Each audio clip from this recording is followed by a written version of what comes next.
बंद कर, दाखवू नको की मोबाईल आहे म्हणून.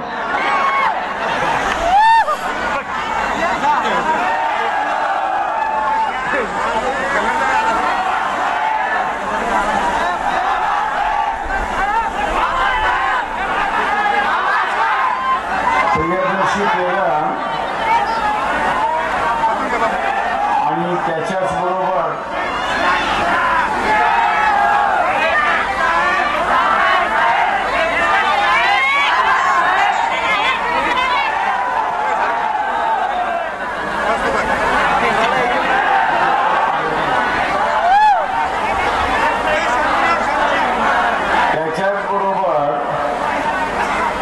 सभेचे असणारे अध्यक्ष पांडुरंग मेश्राम, जय मल्हार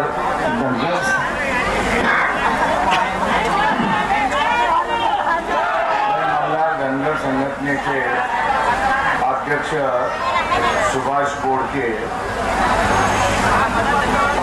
अखिल भारतीय महात्मा फुले समता परिषदेचे आत्माराम जाधव,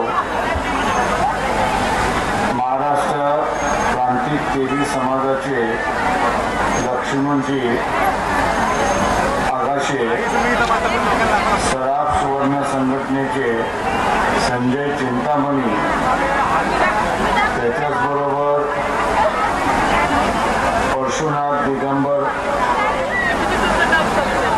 सेनगाव मंदिर संघटनेचे अध्यक्ष अण्णा वाळ,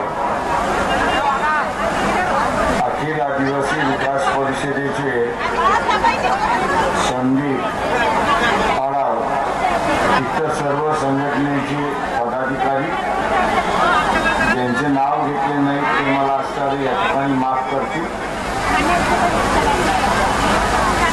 उपस्थित बंधूंनो, भगिनी आणि बालमित्र,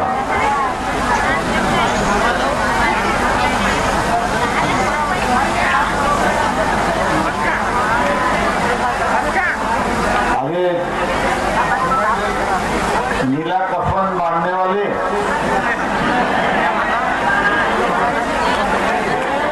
सायलेंस.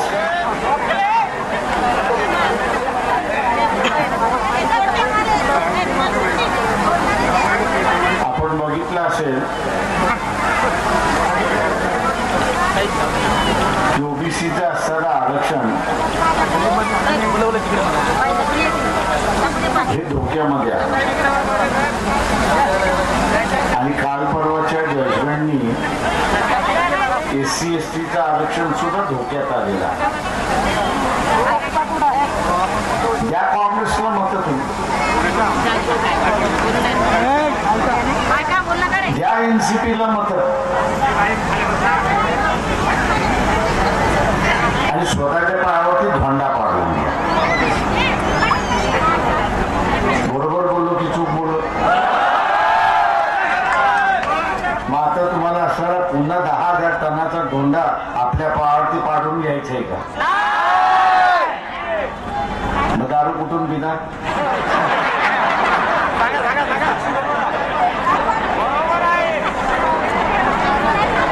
दारू कुठून पिणार? मला एक जण सांगा की तुम्ही दारू का पिता?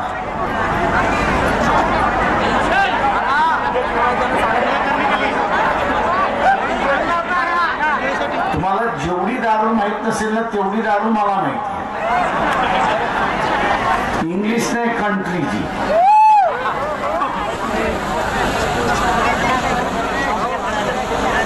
पिता कशात? बघा समोर प्यायलेला आहे. मी आत्ता इतकं सांगतो तुला का रे राजे तू प्यायलास का? मला सांग का दारू प्यायलास? मला सांग आज का दारू प्यायलास? मला सांग फुकट मिळाली म्हणून प्यायलास, मित्रांनी पाजली म्हणून प्यायलास की प्यावंसं वाटलं म्हणून प्यायलास? एकाने कधी कारण सांगितलं की मी का दारू प्या?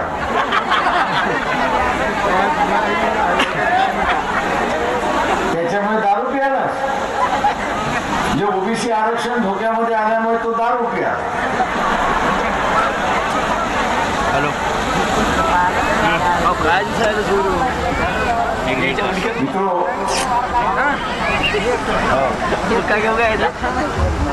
मी हा प्रश्न टाकलाय याचं कारण की काही ना काहीतरी कारण येतो. तसंच आपण असताना आपल्या चुका झाल्या की काही ना काहीतरी कारण शोधत आणि आपल्या चुकांना पांढर घालायचा प्रयत्न त्या ठिकाणी करतो.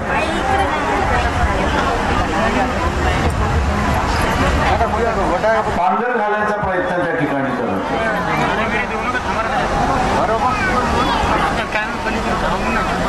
या जिल्ह्यामध्ये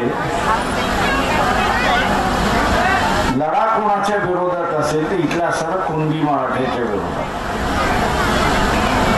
आरक्षण पाहिजे तेव्हा कुणबी ओबीसी होते.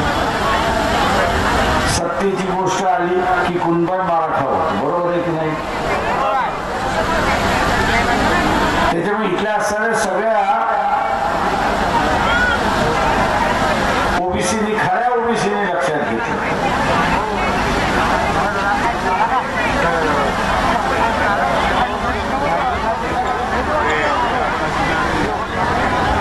काय झालं तिथे? हे बसून गेलं पोरगी.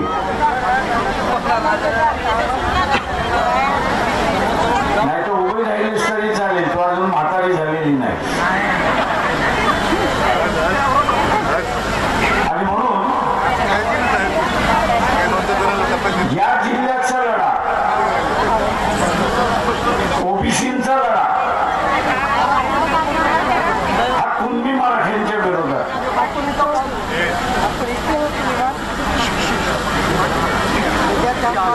स्वतःहून कुणबी समाजाला म्हणू द्या की मी ओबीसी. स्वतःहून कुणबी समाजाला म्हणू द्या की मी आरक्षणाच्या बाजूने मतदान करणार. तो जोपर्यंत बोलत नाही तोपर्यंत कुणबी मराठ्यावरती अजिबात विश्वास ठेवायचा नाही, हे आपण असताना लक्षात घ्या. अजिबात विश्वास ठेवायचा नाही.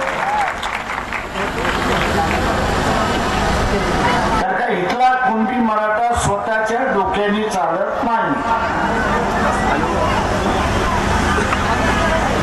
इथला कुणबी मराठा स्वतःच्या डोक्याने चालत नाही. त्याला पश्चिम महाराष्ट्रातले मराठे चालवतात. त्याला पश्चिम महाराष्ट्रातले मराठे चालवतात आणि तो तसा सांगेल तसा हाचा. त्याच्यामुळे जरांगे पाटील यांना पाठिंबा कोण देते तर मराठा समाज देतो.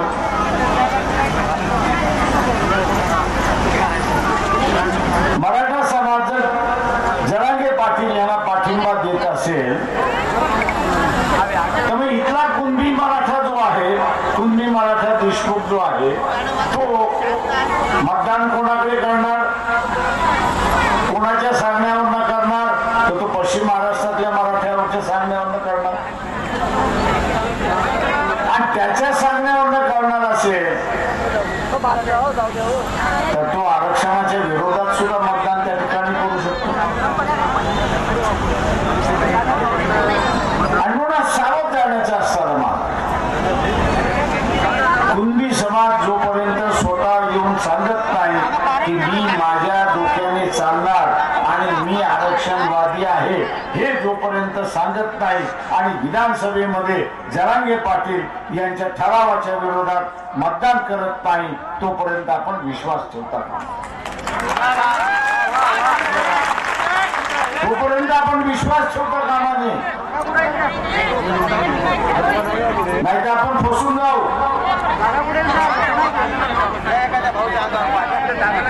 आपण असं फसून जाऊ. जसं बघितलं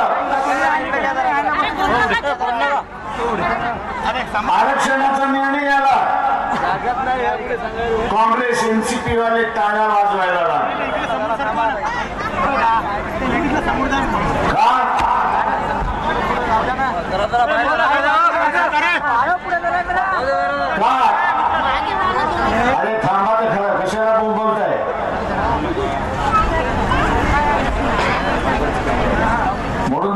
म्हटलं चिकटून चिकटून उभं राहू नका, त्याची सवय तुमची गेली नाही, चिकटून चिकटून उभे राहण्याची.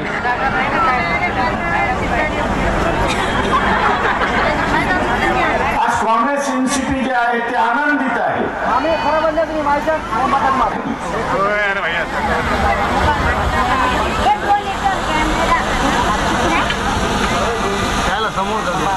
ते आरक्षण आम्ही ओबीसीचं आरक्षण घालवायला निघालेलो तिथं जाईल. आता असणारं SC STचं आरक्षण सुद्धा संपलं.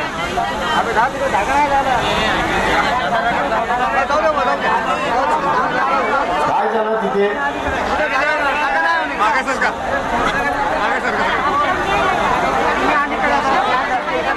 तिथे खाली बसून घ्या सगळे. बसा खाली, खाली बसा, बसा खाली, खाली बसा, बसा खाली.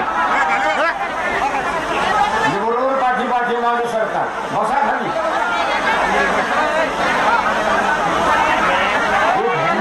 सुद्धा उभे आहे, तुम्ही खाली बसा. प्रेसवाले सोडून तुम्ही सगळ्यांनी खाली बसा. बसा खाली.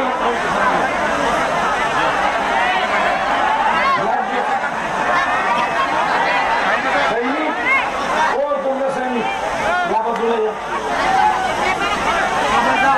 चला या बाजूला या.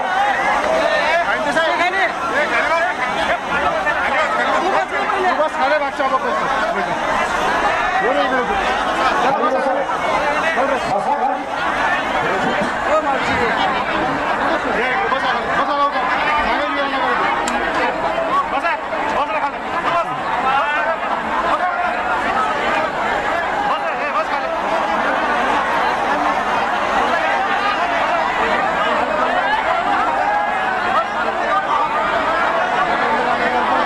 सैनिक मी इथं सांगतो, तुम्ही अजिबात सांगू नका. ओ सैनिक इकडे यायला सांगितलंय तुम्हाला. उगीच नाचू नका.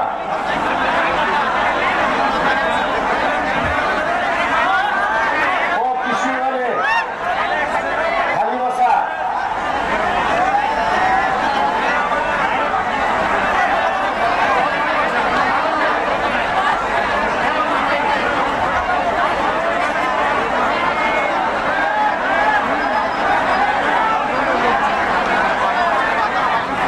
खाली बसा, शांततेने बसा.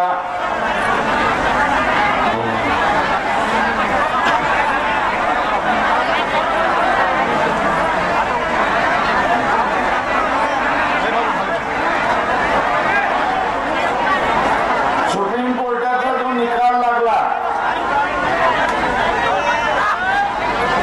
त्या निकालाने नुसती शंका उपस्थित केली नाही,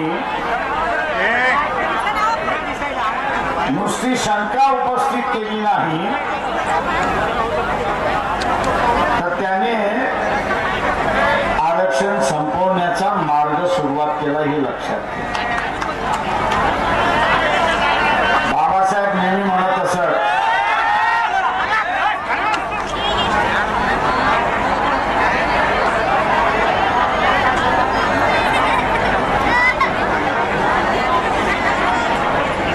बाबासाहेब नेहमी म्हणत असत की आपलं डोकं आपल्याच खांद्यावरती पाहिजे. पण तुम्हाला वाईट सवय लागलेली आहे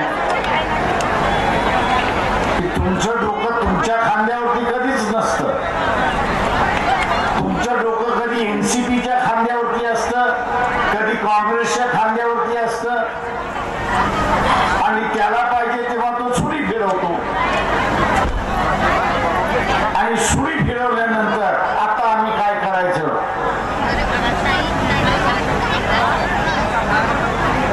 आता आम्ही काय करायचं. इतकी वर्ष आपण पाहिलं तर ओबीसीने भारतीय जनता पक्षाला मतदान करत आले, शिवसेनेला मतदान करत आले. पण आज ज्यावेळेस ओबीसीचं आरक्षण धोक्यामध्ये आलं, जरांगे पाटील असं म्हणतोय की आम्हाला आरक्षण ओबीसी मधनं कोट्यापर्यंत इलेक्शन मध्ये 225 आमदार आम्ही आमच्याच समाजाचे आमदार 225 आमदार आणि आमच्याच समाजाचे आमदार असं ज्यावेळेस म्हणतात त्यावेळेस ज्या पक्षाला मतदान दिलं भारतीय जनता पक्षाला मतदान दिलं तोच भारतीय जनता पक्ष आता ओबीसीच्या बाजूने उभा राहायला तयार नाही हे लक्षात तोच ओबीसीच्या बाजूने उभा राहायला तयार नाहीये आतापर्यंत असताना ओबीसीला भारतीय जनता पक्ष सांगत होता की आपला धर्म एकच तुम्ही पण हिंदू आहात मी पण हिंदू आहे त्याच्यामुळे हिंदूंचं राज्य आलं पाहिजे आणि या देशाला हिंदू राष्ट्र म्हणून घोषणा केली पाहिजे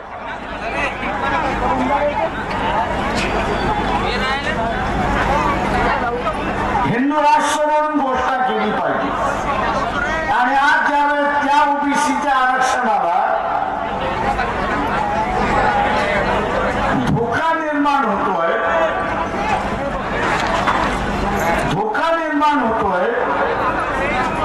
त्यावेळेस ओबीसीच्या बाजूने ना धड भारतीय जनता पक्ष उभा राहते ना धड शिवसेना उभा राहते अशी असणारी परिस्थिती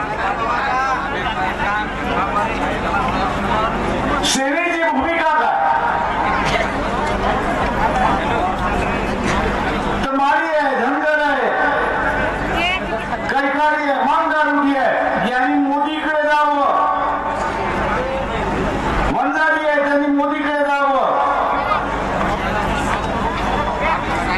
मोदीकडे जाऊन आरक्षण वाढवून घ्यावं आणि आरक्षण वाढलं की मराठ्यांना त्यांच्यामध्ये घेऊ आणि आरक्षणाचा प्रश्न संपतो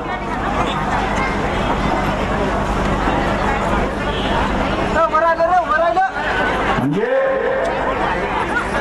अगोदरच ओबीसी असं म्हणतोय की आमचा जरांगे पाटील यांचा विरोध जरांगे पाटील यांना विरोध आहे कारण का तो असं म्हणतोय की ओबीसी मध्ये मराठ्यांचा समावेश करा आणि शिवसेना काय सांगते की वाढून आणा आणि मराठ्यांना तुमच्यामध्ये घ्या म्हणजे काय कोंबड्याच्या खुराड्यामध्ये कोणाला सोडतोय कोणाला सोडतोय तो कोला काय करतो ते कोला कोंबड्याचं काय करतो काय करतो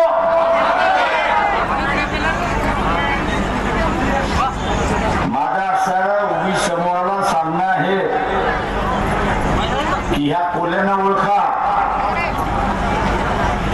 आणि कोल्यांना ओळखून आपल्या पिंजऱ्याच्या बाहेर ठेवा तरच आरक्षण शाबूत राहील वाचेल हे आपण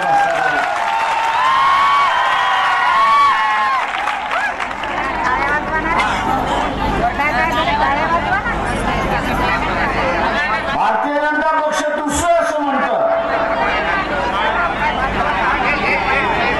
कि हिंदू धर्म खतरे में है मुसलमान जैसा म्हणतो इस्लाम खतरे में तसं भारतीय जनता पक्ष म्हणतोय हिंदू धर्म खतरे में मी इथल्या तमाम हिंदूंना विचारतो की आपल्या घरातला असणारा देवाला आपण काढणार आहोत त्यांना उत्तर नाहीये देवाला जर काढणार नसाल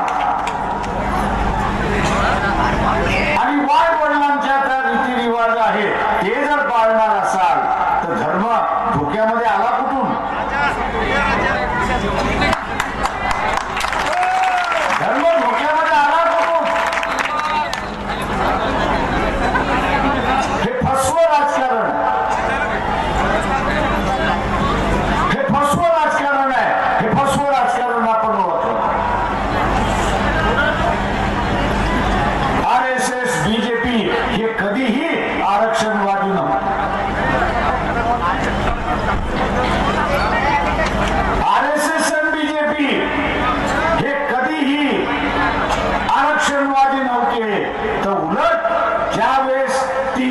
40वा कलम घटनेमध्ये बाबासाहेब अंतर करायचं म्हणत होते.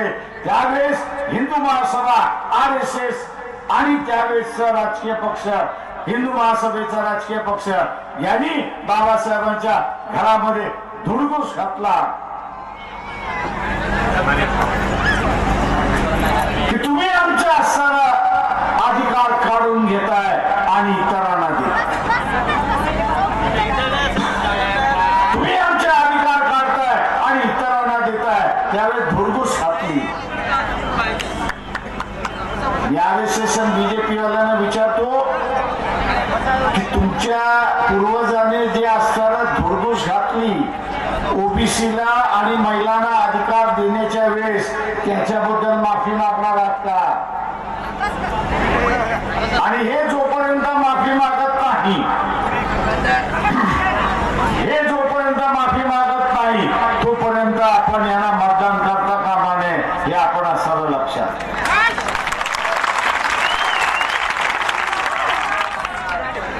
इथल्या राजकीय पक्षांना समाज सुधारणेच्या दृष्टिकोनातून घेऊन जायचं असेल तर लोकांना सुद्धा आपले निर्णय बदलावे लागतील. जसं रिलायन्स आणि वोडाफोन इतर मोबाईल सर्व्हिस वाढल्यानंतर अनेक जणांना आठवण आली आणि BSNL वाला शिल्लक पाहिजे आणि सगळेजण BSNL कडे जायला का जायला लागले? हा 400 रुपये आता चार्ज करतोय, BSNL वाला 200 रुपयाचं देतोय आपल्याला. हा व्यवहार कसा आपल्याला कळतो?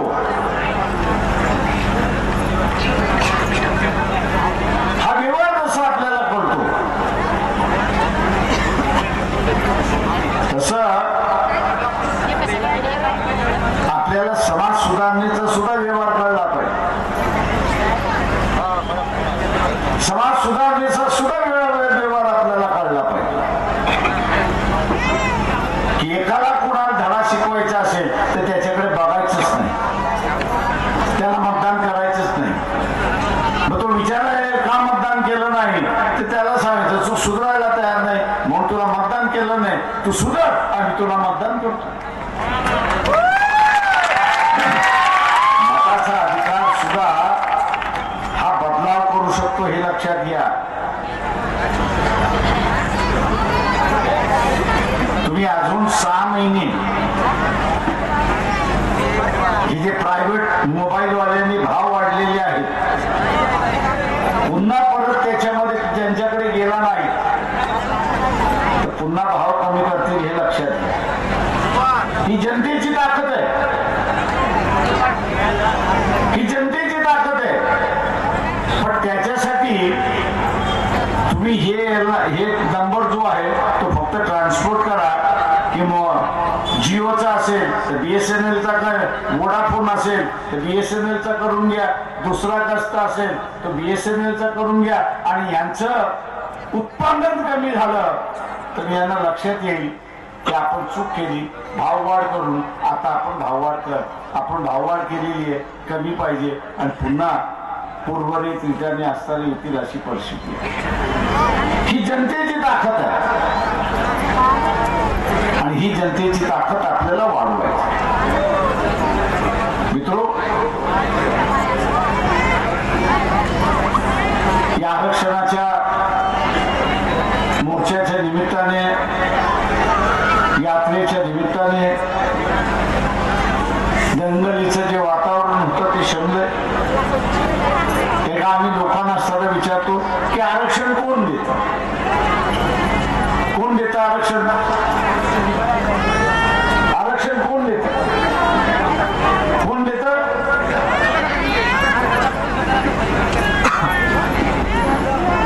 कोण देत आरक्षण? संविधान तर सोय करते, देत कोण?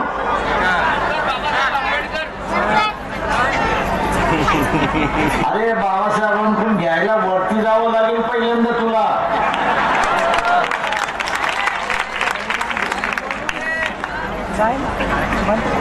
कोण देतं आरक्षण? सरकार.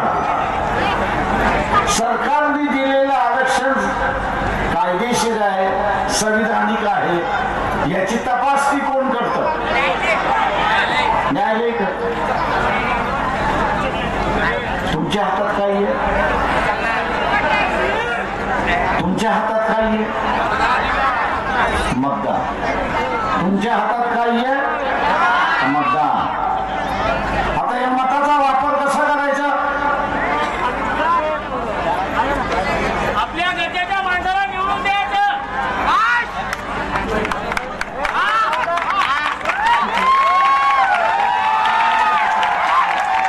मताचा वापर हा आपल्या विचाराच्या माणसाला निवडून आणण्यासाठी करायचा. मताचा वापर हा आपल्या माणसाला निवडून आणण्यासाठी करायचा आणि आपल्या विचाराचा माणूस त्या ठिकाणी बसला, आपल्या विचाराचा माणूस जर त्या ठिकाणी बसला तर तो आपल्या अधिकाराचं संरक्षण करेल हे असणारं लक्षात. तो संरक्षण करेल. मी मगाशी जे म्हणालो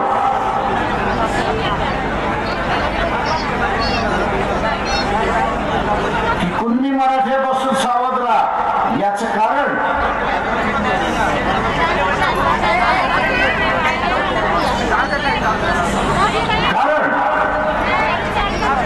आत्ताचं जे सभागृह आहे यामध्ये 190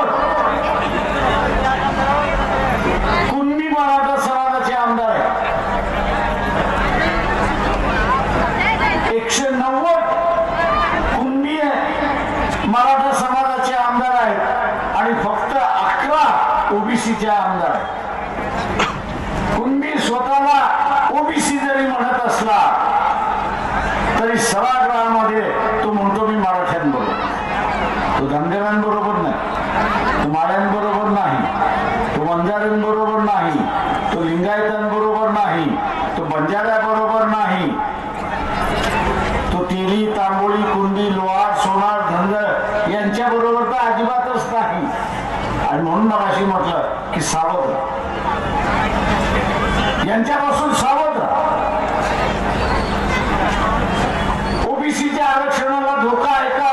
100% धोका आहे. 100% धोका आहे. इलेक्शनच्या अगोदर नाही पण इलेक्शनच्या नंतर आहे. माझ्या अगोदरच्या एका वक्त्याने ओबीसीची जात गणना झाली पाहिजे याच्याबद्दल भाष्य केलं. ती झाली पाहिजे पण आता ही वापरली कशी जाते हे आपण लक्षात घ्या. नवीन विधानसभा ज्यावेळेस गठीत होईल, 2-3 महिन्यामध्ये निवडणुका होतील, नवीन विधानसभा येईल. त्या नव्या विधानसभेमध्ये ओबीसीची ही जी मागणी आहे की जात जनगणना केली पाहिजे, जात जनगणना केली पाहिजे ही जी मागणी आहे ती ताबडतोब मान्य होईल.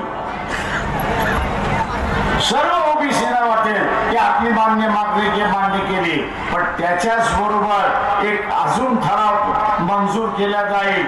तो म्हणजे जोपर्यंत ओबीसीची प्रत्यक्ष किती टक्के आहेत ही आकडेवारी येत नाही तोपर्यंत ओबीसीच्या आरक्षणाला स्थगिती देण्यात आली.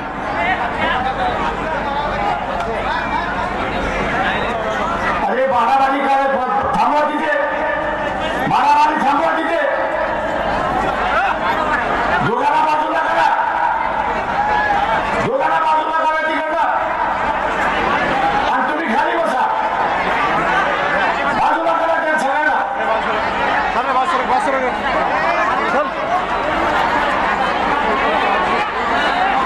पोलीस असते ताबडतोब तिथे जा.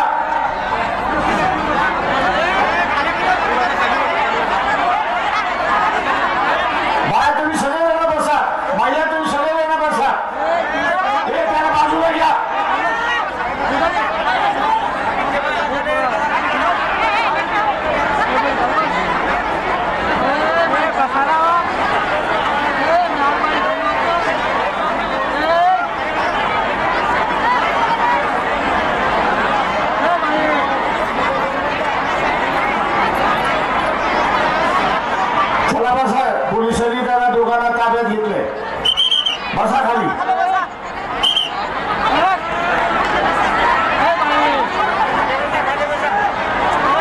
पोलिसांनी दोघांना ताब्यात घेतलंय. खाली बसा.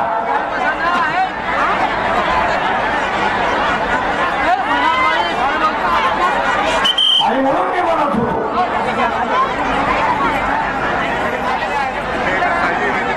की उद्याच्या नव्या येणाऱ्या सभागृहामध्ये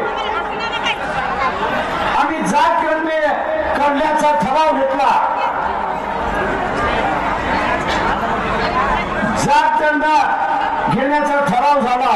त्याच्याच बरोबर दुसरा ठराव होईल आणि तो म्हणजे की जात गणना जोपर्यंत होत नाही आणि आकडेवारी येत नाही तोपर्यंत ओबीसीच्या आरक्षणाला स्थगिती देण्यात आली. काय करणार? काही करता येणार नाही. कारण सभागृहाच्या निर्णयाला कोर्टामध्ये चॅलेंज देता येत नाही. सभागृहाचं कामकाज कोर्टाच्या बाहेर आहे आणि म्हणून तमाम ओबीसीला मी असं सांगतो. धनगर आहे, माळी आहे, कुंडी आहे, तेली आहे, लोहार आहे, सोनार आहे, सुतार आहे, कायकाडी आहे, मांगारुडी आहे, या सगळ्यांना मी असं सांगतो की यावेळेस एकच लक्ष ठेवा. एकच लक्ष की कुठल्याही परिस्थितीमध्ये आरक्षण आम्ही वाचवणार म्हणजेच वाचवणार.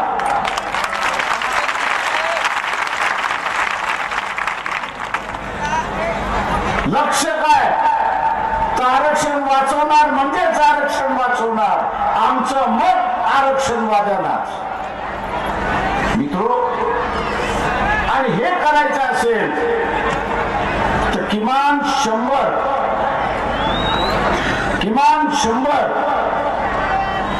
ओबीसीचे आमदार आपण निवडून दिले पाहिजे हे लक्षात घ्या.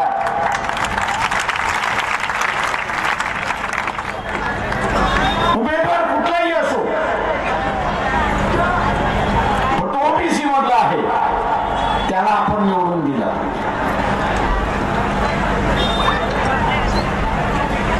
तो माझ्या समाजातला नसेल, मी तेली आहे, तो माझ्या समाजातला नसेल, माळी असेल, पण सगळ्या तेलींनी त्या माळी समाजाच्या उमेदवारावर मतदान केलं. आपली राजकीय ओळख आपण केली पाहिजे. तेली म्हणून उभा राहतो, धनगर म्हणून उभा राहतो, माळी म्हणून उभा राहतो, वंजारी म्हणून उभा राहतो, कुंभार म्हणून उभा राहतो, सोनार म्हणून उभा राहतो. त्यावेळेस तो त्याची सामाजिक आयडेंटिटी तो उभी करतो. तो त्याची सामाजिक आयडेंटिटी उभी करतो. आपल्याला आता ओबीसीची राजकीय आयडेंटिटी उभी करायची आहे. राजकीय चेहरा हा उभा करायचा आहे आणि तो राजकीय चेहरा उभा करायचा असेल तर आम्ही एकमेकाला मतदान देऊ, हा त्याच्यातला सगळ्यात महत्वाचा भाग. दुसरा महत्वाचा भाग आपण लक्षात घ्या. 57 आरक्षित जागा आहेत. एससी आणि एसटी साठी 57 आरक्षित जागा आहेत. ओबीसी आणि मराठा यांचं विभाजन झालेलं आहे. ओबीसी म्हणतो मी मराठ्याला मतदान देणार नाही आणि मराठा म्हणतोय मी ओबीसीला मतदान देणार नाही. याचं कारण ओबीसीना आपलं आरक्षण वाचवायचं आहे आणि मराठ्यांना ओबीसीच्या आरक्षणामध्ये घुसायचं आहे. आणि यासाठी बहुमत पाहिजे.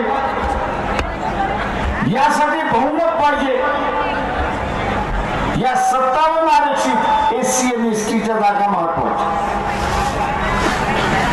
एससी आणि एसटीला ओबीसीचं आरक्षण मिळत, त्यांना स्वतंत्र आरक्षण. आता ह्यांनी ओबीसी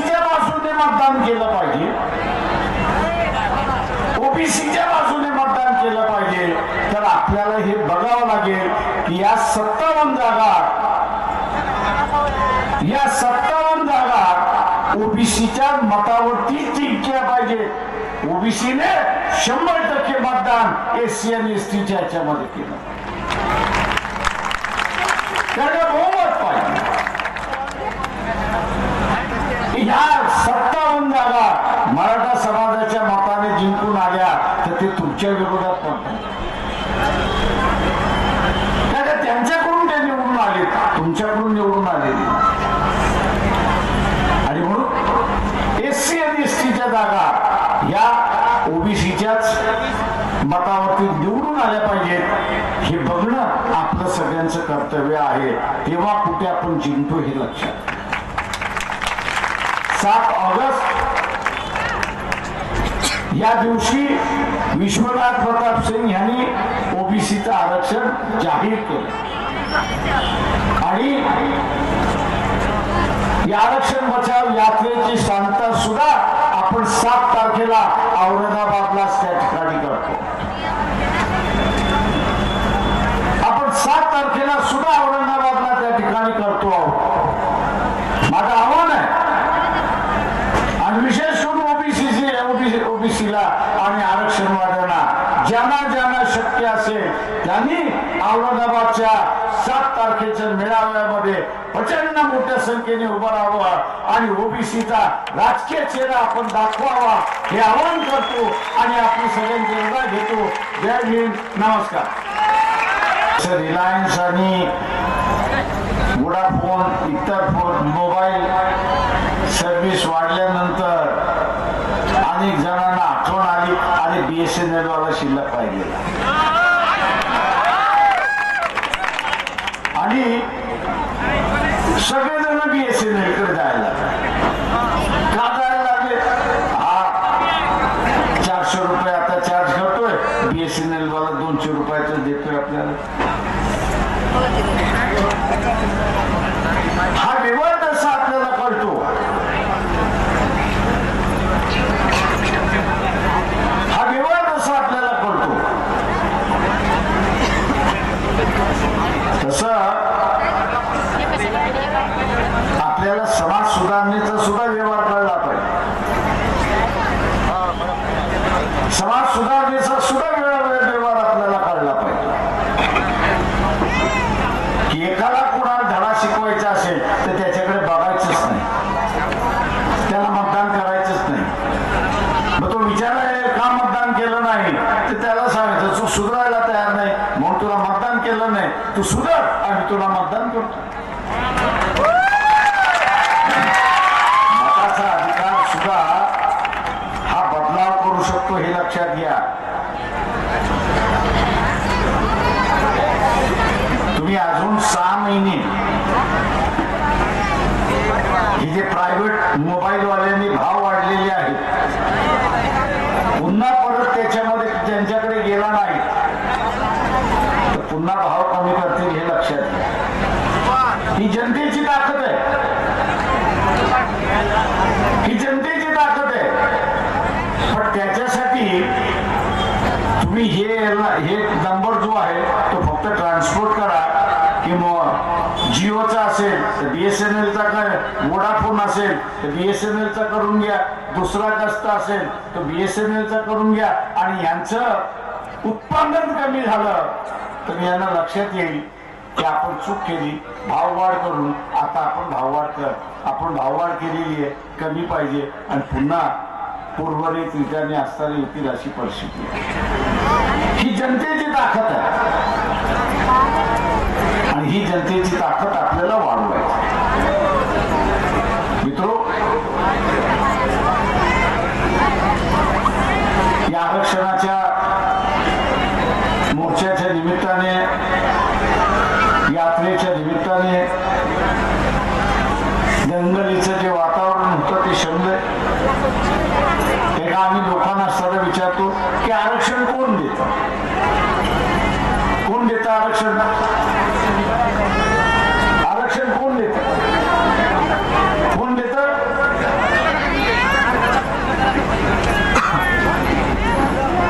कोण देतं आरक्षण. संविधान तर सोयी करते, देतं कोण.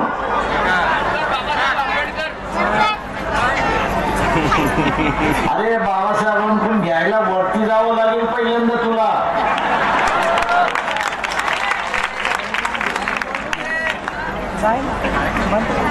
कोण देतं आरक्षण? सरकार. सरकारने दिलेलं आरक्षण कायदेशीर आहे, संविधानिक आहे, याची तपासणी कोण करतं? न्यायालय करतं. तुमच्या हातात काय आहे? तुमच्या हातात काय आहे? मतदान. तुमच्या हातात काय आहे? मतदान. आता या मताचा वापर कसा करायचा? आपल्या नेत्याच्या माणसाला निवडून द्यायचं.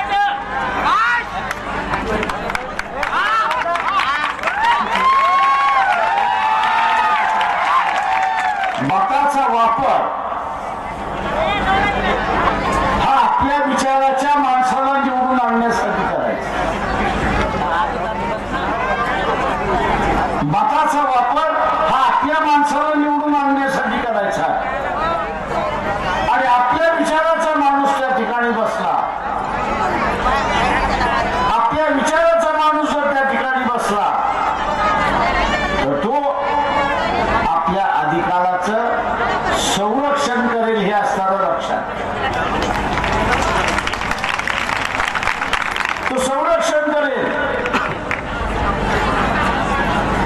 मी मगाशी जे म्हणालो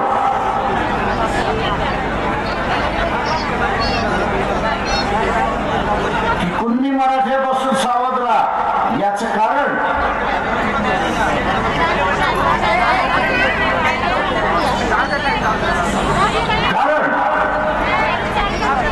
आत्ताचं जे सभागृह आहे यामध्ये 190 कुणबी मराठा समाजाचे आमदार आहेत. 190 कुणबी मराठा समाजाचे आमदार आहेत आणि फक्त 11 ओबीसीचे आमदार आहेत. कुणबी स्वतःला ओबीसी जरी म्हणत असला तरी सभागृहामध्ये तो म्हणतो मी मराठ्यांबरोबर. तो धनगरांबरोबर नाही, तो माळ्यांबरोबर नाही, तो वंजाऱ्यांबरोबर नाही, तो लिंगायतांबरोबर नाही, तो बंजाऱ्याबरोबर नाही, तो तेली, तांबोळी, कुंडी, लोहार, सोनार, धनगर यांच्याबरोबर तर अजिबातच नाही. आणि म्हणून मगाशी म्हटलं की सावध राहा, यांच्यापासून सावध राहा. ओबीसीच्या आरक्षणाला धोका आहे का? 100% धोका आहे. 100% धोका आहे. इलेक्शनच्या अगोदर नाही, पण इलेक्शनच्या नंतर आहे. माझ्या अगोदरच्या एका वक्त्याने ओबीसीची जात गणना झाली पाहिजे याच्याबद्दल भाष्य ती झाली पाहिजे. पण आता ही वापरली कशी जाते हे आपण लक्षात घ्या. नवीन विधानसभा ज्यावेळेस गठीत होईल, 2-3 महिन्यामध्ये निवडणुका होतील, नवीन विधानसभा येईल. त्या नव्या विधानसभेमध्ये ओबीसीची ही जी मागणी आहे की जात जनगणना केली पाहिजे, जात जनगणना केली पाहिजे, ही जी मागणी आहे ती ताबडतोब मान्य होईल. सर्व ओबीसीला वाटेल की आपली मागणी मान्य केली. पण त्याच्याच बरोबर एक अजून ठराव मंजूर केला जाईल, तो म्हणजे जोपर्यंत ओबीसीची प्रत्यक्षात किती टक्के आहेत ही आकडेवारी येत नाही तोपर्यंत ओबीसीच्या आरक्षणाला स्थगिती देण्यात आली.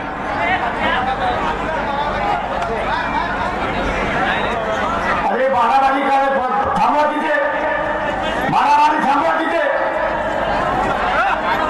दोघांना बाजूला करा, दोघांना बाजूला करा तिकडनं आणि तुम्ही खाली बसा, बाजूला करा त्या सगळ्याला.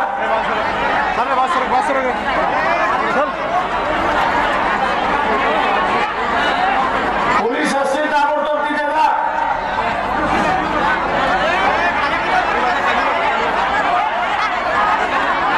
बाया तुम्ही सगळेजण बसा. बाया तुम्ही सगळेजण बसा. हे त्याला बाजूला घ्या.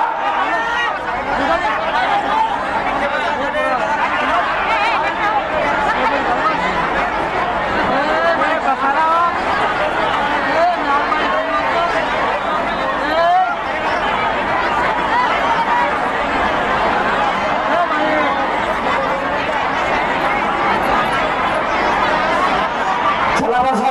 पोलिसांनी त्यांना दोघांना ताब्यात घेतलंय. बसा खाली.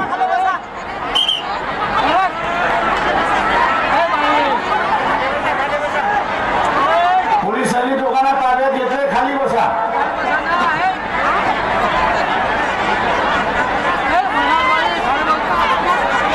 आणि म्हणून मी म्हणत होतो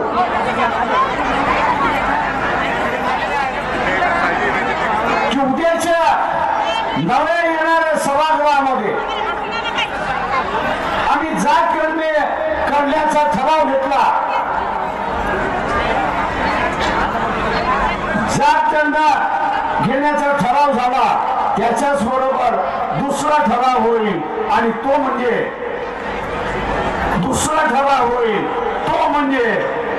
की जात गणना जोपर्यंत होत नाही आणि आकडेवारी येत नाही तोपर्यंत ओबीसीच्या आरक्षणाला स्थगिती देण्यात आली. काय करणार?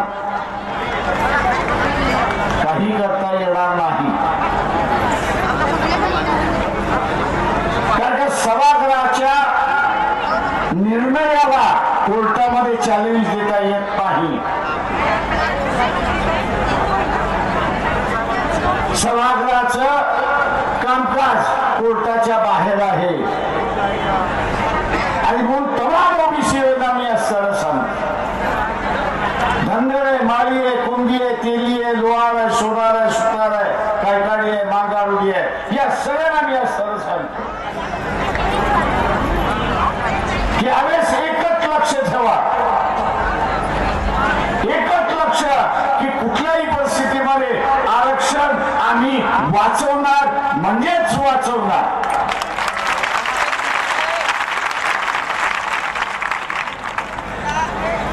लक्ष काय?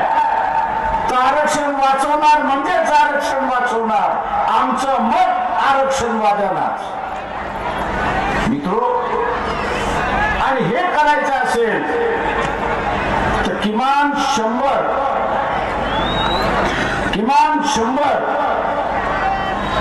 ओबीसीचे आमदार आपण निवडून दिले पाहिजे हे लक्षात घ्या.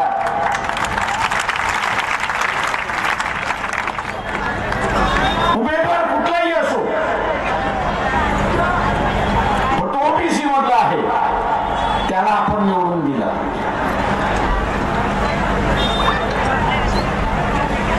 तो माझ्या समाजातला नसेल,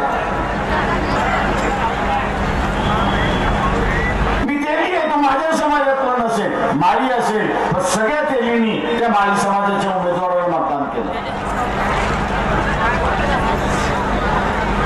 आपली राजकीय ओळख आपण केली पाहिजे. तेली म्हणून उभा राहतो, धनगर म्हणून उभा राहतो, माळी म्हणून उभा राहतो, वंजारी म्हणून उभा राहतो, कुंभार म्हणून उभा राहतो, सोनार म्हणून उभा राहतो. त्यावेळेस तो त्याची सामाजिक आयडेंटिटी तो उभी करतो.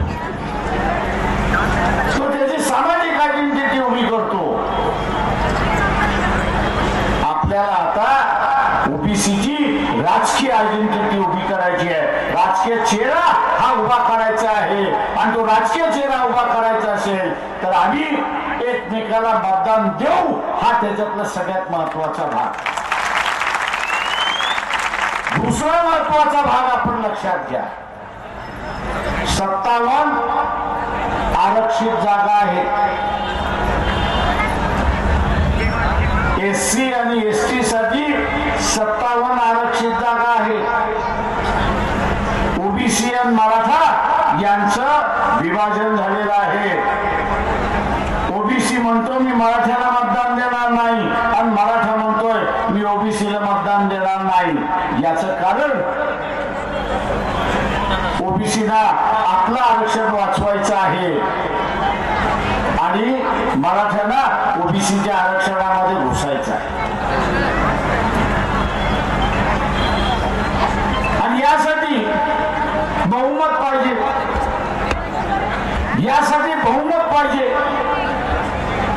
या 57 आरक्षित एससी आणि एसटीच्या जागा महत्वाच्या एससी आणि एसटीला ओबीसीचं आरक्षण मिळत त्यांना स्वतंत्र आरक्षण आता ह्यांनी ओबीसीच्या बाजूने मतदान केलं पाहिजे ओबीसीच्या बाजूने मतदान केलं पाहिजे तर आपल्याला हे बघावं लागेल की या 57 जागा ओबीसीच्या मतावरती जिंकल्या पाहिजे ओबीसीने 100% मतदान एससी आणि एसटीच्या याच्यामध्ये केलं त्याला बहुमत पाहिजे ह्या 57 जागा मराठा समाजाच्या मताने जिंकून आल्या तर ते तुमच्या विरोधात पण त्यांच्याकडून ते निवडून आले तुमच्याकडून निवडून आलेली आणि म्हणून एससी आणि एसटीच्या जागा या ओबीसीच्याच मतावरती निवडून आल्या पाहिजेत हे बघणं आपलं सगळ्यांचं कर्तव्य आहे तेव्हा कुठे आपण जिंकतो हे लक्षात